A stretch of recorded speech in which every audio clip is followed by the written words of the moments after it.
Baka please tell us something yung role dito. Well, the name speaks for himself. Andres Bonifacio ito. So, bilang asawa ni Oriang, si Gregoria de Jesus. So, napakita dito, of course. Kilala naman natin siya lahat. Pinagdaanan niya, anong ikinamatay niya, what he stood for. So, long overdue na dapat mapakita ito. So, of course, we show also equality with both genders and of course yung strength ng isang babae. How is it working with Lobby po dito sa film na to? It's been a long time actually. Honestly, yun nasa 9-10 years to in the making. It has been through some challenges, pero sa awa ng Diyos na itapos din ni Direk Ellen, and very proud to be part of this kasi how ironic na nakasama din ako sa How ironic na nakasama ako sa Maria Clara at Ibarra kung saan Andres Bonifacio. Pero nauna to. Nauna to actually. So, mukhang ang itsura ko pang period talaga. Ito ba yung pinakamatagal mong pelikulang ginawa? 10 years? Actually, yes. Yes. So, it's easy to say na hindi ko makakalimutan. It's very hard also to do. Hindi basta-basta makakapag-adlib dito.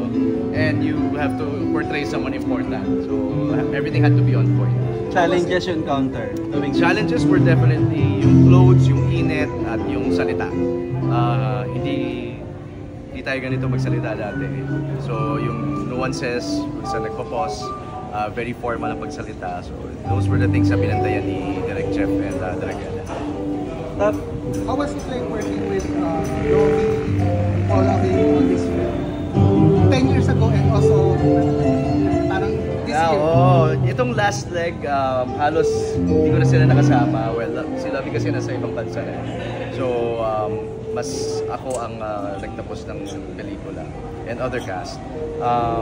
But alam niyo naman ang history namin. Kami pa nung time na ginagawa ito. Of course, working with Lovie is a lot of fun. Lalo na being someone who has witnessed her growth sa showbiz and yung caliber niya sa pagdating sa actingan. So, syempre, nandun ang pressure. Nandun ang pressure na lumevel sa kanila ni Paolo. So, it was fun and I'm just really glad na we were able to finish it and finally showcase it. Kasi at this hard time in our lives ngayon, maraming galit. Kailangan natin ng mga ganito to remind us what we're fighting for. Can you expound back maraming galit? Baka ma-invite ako sa at maging resource pa ako. Pero isa ako I'll be very transparent. Isa ako sa mga galit sa nangyayari ngayon at hindi karapat-dapat. Lahat tayo taxpayers and we want to see where the money is going, and may pag-asa talaga tayo na umunlad sa bilang isang first world country. Maraming ang nagsasabi na even up to na wala pa rin nakukulong, wala pa rin mga napaparusahan. Yes. After all the rallies and that. Darating tayo dyan. Lahat naman tayo may hangganan eh. So, I believe, basta gawin lang natin ng tama, walang violence, makakamit din natin yung justisya, and kailangan lang natin magtulungan. Paano ka lang nakarelate sa character mo dito bilang Andres? Ano yung pagkakapareho niyong dalawa? Marami sa mga roles ko nagpapakita ng loyalty and pagmamahal sa bansa, sa kapwa Pilipino, tulad ng Encantadia, kung saan isa akong general. Dito, bilang Andres Bonifacio, yung pagmamahal and standing up to what's right. Yun, isa akong Navy Reservist. So, bilang isang personal ng AFP, naniniwala ako sa dapat may unity.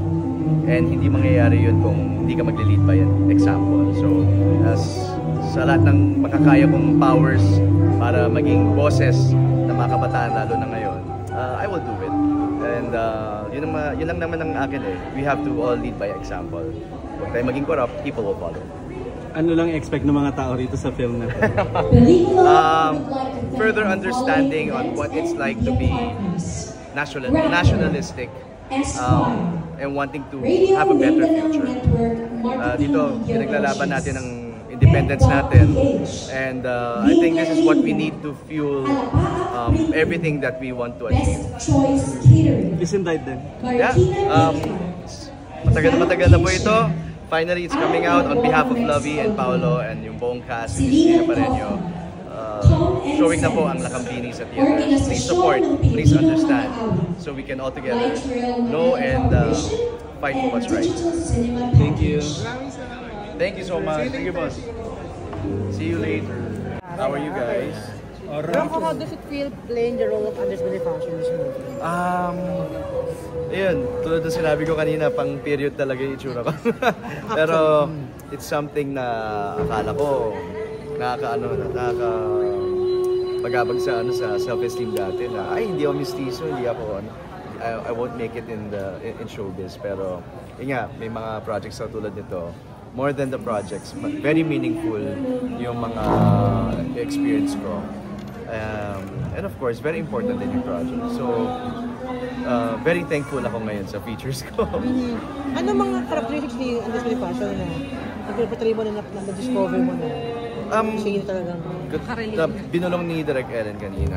Ang pagkakakilala natin kay Andres ay, yun nga, mayabang, matapobre kumbaga, maingay na malakas. And here you see a different side of it. Mas makikilala nga natin. And bilang partner din ni Gregorio. And mas maintindihan natin yung pagiging bayani niya in different ways, the softer side of Andres. Si Andres kasi napakalalim magmahal kay Gregorio de Jesus, no? Hindi kasi napakalalim magmahal. Ganun ka bang klase magmahal sa palagay mo, nakarelate ka naman when it comes to love? Dapat naman talaga. And sabi ko kanina yun, nagbago tingin ko sa mga babae, lalo na sa asawa ko. Lalo na nung nanganak siya. So yung respeto na meron ako ngayon para sa mga kababaihan, it really shows na hindi lang naman talaga lalaki ang dapat kumikilos even noon pa. The time is now talaga that we show women are indeed empowered also and they can make waves. Is it 12 years now in the making of it? Totoo. Kaya makikita niyo yung growth ko dito. Tsura before. Yes. Yung itsura ko noon. And siguro ma-identify niyo kung anong part na yung this year namin kinunan. Nabanggit pa kanina, Rocco, na parang sabi mo that time, kayo pa ni Lovie, nung sinushoot mo to. Sabi ko, sabi ko nako, press con, sana wala magtanong tungkol sa relationship namin. Tapos na tayo doon. But I'm very happy for her. Makakanak na ata siya. I think yung video kanina, hindi pa ata siya buntis. Pero very happy ako for her and her husband at magkaka-baby na. And we've moved on, we're happy. Hindi ko makikilala asawa ko kung we didn't have our short story, di ba? So, nagkausap na kami, may closure kami, we're both happy with for each other. Nakapag-work din kami sa, ano yung pelikula niya with, teleserye niya with Benjamin Alves. O yun, nakapag-guest ako doon, so ayun, nagkausap din kami before we were. Pero totoo lang gawin yun to, you were together pa. Sorry po, we have to cut the short Yes, because we yes. have to prepare the stage. Pero si Sige po. Sir Rocco po. Pwede ako po ba? Pwede ba kami mag-last question? Last question lang, last question. Sige. Grabe na hatin yun na agad eh. Kausap namin. Sana naman medyo naman. Wait lang. Nag-i-interview kami. Okay, sige, go. Last question. That's so... Ang rude nun. Sorry sir, pero kasi may mga nag-aantay. Kahit pa, we're in the middle of an interview. Okay, pasensya Okay. na sir. Okay. Sige. Walang awkward moment, walang gano'n. During the Yung after, yung ngayon na, oo. Siyempre, hindi na kami nakapag-shoot doon sa last leg, hindi na kami nagkasama eh. I think si Laura Natang. Kaya hindi na. So after so many years, sa tingin mo, okay pa rin palabas yung movie? Of course. It needs to be heard. Sabi ko nga, very timely to eh. Sa lahat na nangyayari ngayon, marami sa ating takot mag-voice out. Ito, pinakita ni Kaoriang talaga. Hindi, sabihin ko sa'yo kung mali. So, sana ganun din tayo. Ako, very vocal din ako. Kaya sabi ko, ang wish ko, ang matamahan nito, lalo yung mga kabataan. Maraming, sorry pero magiging transparent ako. Marami sa kabataan natin entitled, weak, and timid, baga. So we need something like this to spark that If 100 ang makanood nito, 2 ang ma-inspire at maging Gregorio de Jesus, kumbaga, malaking bagay.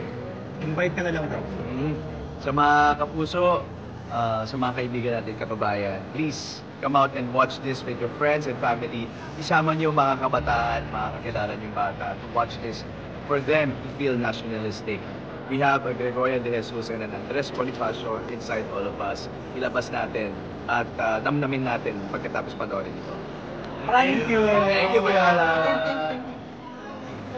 No problem, no problem. I got you guys. Thank you. Thank you. May cocktails inom tayo.